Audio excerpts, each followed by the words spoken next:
Padahal niatku apik nggawake hasil bumi, gawe cemilan warga kerja bakti. Padahal iki makanan sehat lho. Kok rada gelem ki nopo jane? Pak, cepet Pak, dikedhok sing jero Pak. Ning isore ana tambange kuwi Pak. Don, kita tenan apa ora disewa kalat larang-larang. Jero ki ana tambange tenan apa ora? Tenan Mas ana tambange Mas. Pokoke kok dibagi rata ya Mas ya karo warga karo aku. Warga ki 30%, aku 80%. Wah, ayem aku. Berarti warga ora sida rugi.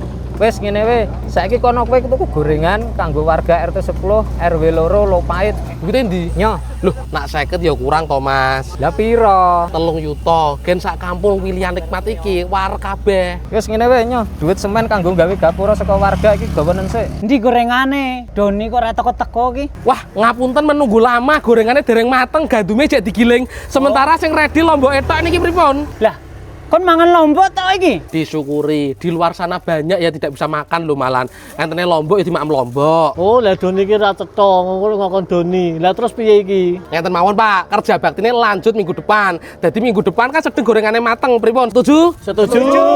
Minggu depan lanjut buat gapura lagi. Dan kampung pilihan nikmat ini ajak kerja bakti semangat-semangat pokoknya.